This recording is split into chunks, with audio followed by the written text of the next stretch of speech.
Recipe দুটা বনাম দেই এটা পুঠি মাছৰ ৰেচিপি একেবাৰে সিম্পল আপোনালোকে খুব কম সময়তে বনাব পাৰিব আৰু আনটো মাছ আপোনালোকে কি কয় জানো কৰতি পুঠি বুলি কয় নে বামনা মাছ বুলি কয় আমাৰ ফালে দুইটাই কয় আচলতে আৰু একেবাৰে সহজকে দুটা মাছৰ ব্যঞ্জন বনাম সিম্পল দালিৰ সৈতে খাব পৰাকে আহকচোন চাওঁ মই কেনেকৈ বনাইছোঁ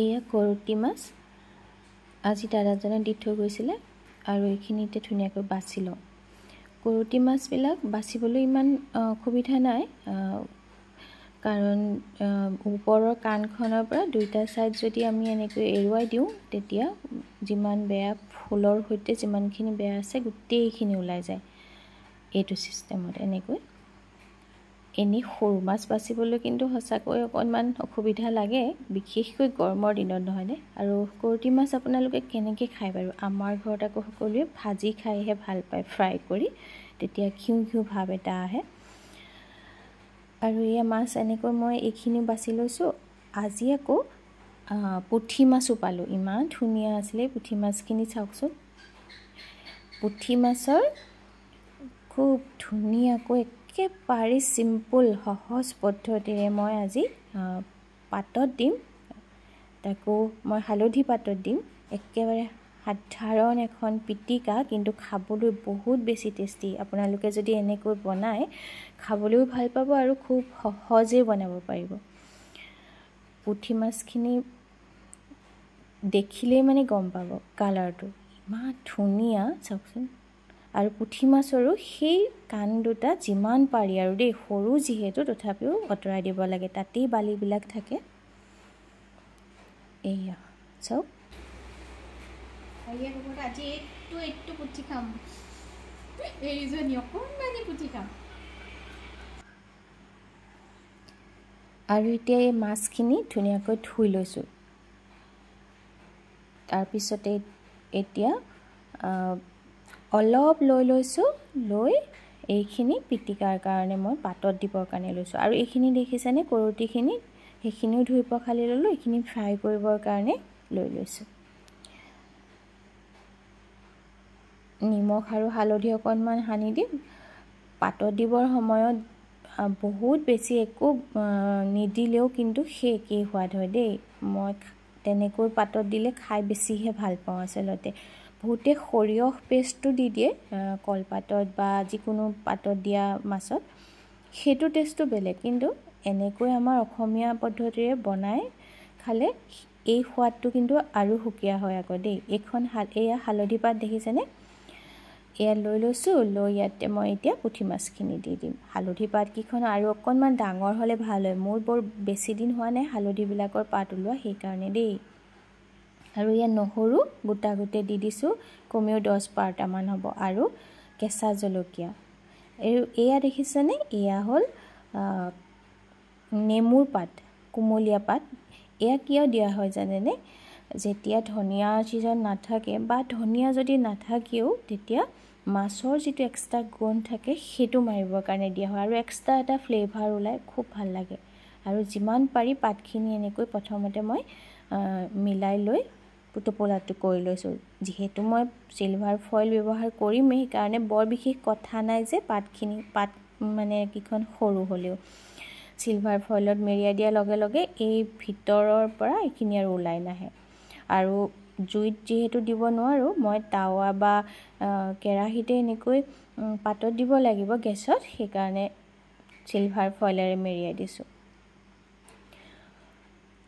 এয়া চব ধুনীয়াকৈ মেৰিয়াই দিছোঁ আৰু যিসকলে এইখিনিতে মই সদায় ৰিকুৱেষ্ট কৰাৰ দৰে কৰোঁ যিসকলে নতুনকৈ মোৰ ভিডিঅ'বোৰ চাই আছে মোৰ চেনেলটো ছাবস্ক্ৰাইব কৰি ল'বলৈ নাপাহৰিব দেই আৰু তাৱা এখনত এনেকৈ ওপৰত ৰাইচ কুকাৰৰ ঢাকনিখন দি টোপোলাটো দি অলপ সময়ৰ কাৰণেহে ঢাকি দিছোঁ দেই এতিয়া পিটিকাকণৰ কাৰণে কেঁচাকৈ পিঁয়াজ অলপ কাটি লৈছোঁ আৰু এবাৰ লুটিয়াই দিয়া হওক মাজে মাজে ওপৰত এটা মই শিলগুটিও দি দিছোঁ এতিয়া ঢাকনিখন খুলি 5 মিনিটমানৰ পিছত মই ঢাকনিখন খুলি ওপৰত এটা শিলগুটি দি দিছোঁ প্ৰেছাৰৰ কাৰণে পটাগুটি আৰু আকৌ এবাৰ এনেকৈ দি অলপ দেৰি ৰাখি দিম আৰু ইফালে মই সেই কৰতি মাছখিনি ভাজি লওঁ কৰটি মাছখিনি বৰ বিশেষ আৰু একো কৰিবলগীয়া নাই, মুচমুচীয়াকৈ ভাজিবহে লাগে। আজি মোৰ দুপৰীয়া আহাৰৰ কম্বিনেশ্যনটো এইটো আছিলে। মোৰ ইমান ভাল লাগে যেতিয়া চিম্পল একেবাৰে পাতলা এখন দালি হ'ব লাগে, তাত নেমু চেপি খাব পৰাকৈ, আৰু মাছ ফ্ৰাই হ'ব লাগে, লগতে যদি পিটিকা থাকে আৰু কথাই নাই, আৰু বিশেষ একোৱেই দৰকাৰ নহয়। মোৰ সেই যিখন মানে অসমীয়া থালি সেইখন আটাইতকৈ প্ৰিয়। তাৰমানে অৱশ্যে শাকৰ ভাজি এখন হ'লে ভাল হয়নে নহয় বাৰু। আৰু এয়া এই মাছখিনি ভাজি ল'লোঁ। এতিয়া কেঁচা জলকীয়া আৰু কুটি লওঁ। আপোনালোকে পিটিকা কৰিলে যদি ডাঙৰে খাব বিচাৰে অলপ বেছিকৈ জ্বলা দি দিব, বৰ ভাল লাগে দেই খাই। আৰু মই মোৰ ল'ৰাই খাবৰ কাৰণে অলপ জলকীয়াটো কমাই দিছোঁ। ইয়াতে পিছে মই দিয়ে দিছিলোঁ গোটাকৈ। আৰু এয়া ফইলখন মই খুলি দিলোঁ। তাৰপিছত এতিয়া হালধি পাতখিনি এনেকৈ আঁতৰাই দিম। চাবচোন একেবাৰে ইমান ধুনীয়া হৈছে নহয় দেখিবলৈ। এতিয়া কি কৰিম, গোটেইখিনি এই ডিছখনলৈ বাকি দিম। দি লৈ এখন চামুচেৰে মই পিহি দিম, তেতিয়াহে কিন্তু পিটিকাকণৰ টেষ্টটো হ'ব দেই। এনেকৈ গোটা গোটাকৈ থাকিলে খাই ভাল নালাগিব, এনেকৈ পিহি দিব লাগে। চাওকচোন কিমান ধুনীয়াকৈ সিজি গৈছে, হয়নে নহয় বাৰু। একেবাৰে চিম্পল, বহুত বেছি একো বস্তু পাতত দিওঁতে দিয়াৰ দৰকাৰেই নাই, সেই একেই ফ্লেভাৰ ওলাব। অৱশ্যে ইয়াতে দুটা বস্তু মই এতিয়া ব্যৱহাৰ কৰিম, সেই দুটা নিদিলে কিন্তু সঁচাকৈ পিটিকাকণৰ টেষ্ট নহ'ব দেই। আৰু সেই দুটা পিটিকাৰ ক্ষেত্ৰত বহুত এচেঞ্চিয়েল, বিশেষকৈ আমাৰ অসমীয়া পিটিকাৰ ক্ষেত্ৰত। এয়া হৈ গ'ল নহয়। এতিয়া ইয়াতে সেইখিনি কাটি লোৱা পিঁয়াজখিনিও দি দিছোঁ, আৰু জলকীয়া যিমান খায় আৰু সিমান দি দিব দেই। তাৰপিছতে এতিয়া এয়া আটাইতকৈ মেইন ইনগ্ৰিডিয়েণ্ট হ'ল কেঁচা মিঠাতেল।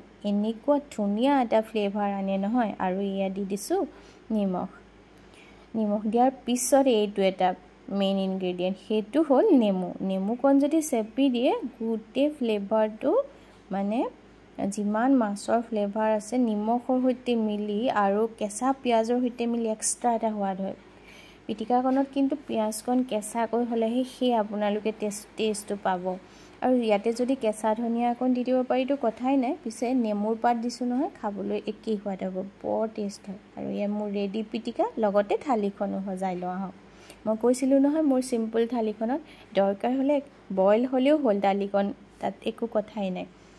দালি বইল হ'লেও কথা নাই, যদি এনেকুৱা প্ৰিয় খাদ্য খাবলৈ পোৱা হয়নে।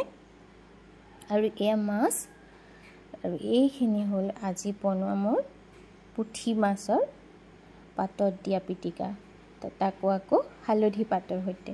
কেনে লাগিলে মোক আপোনালোকে কমেণ্ট কৰি জনাব, লাইক কৰিবলৈ নাপাহৰিব দেই। আৰু যদি ভাল লাগে ভিডিঅ'টো শ্বেয়াৰ কৰিব, আৰু নিজে এবাৰ ঘৰত নিশ্চয় বনাই খাই চাব।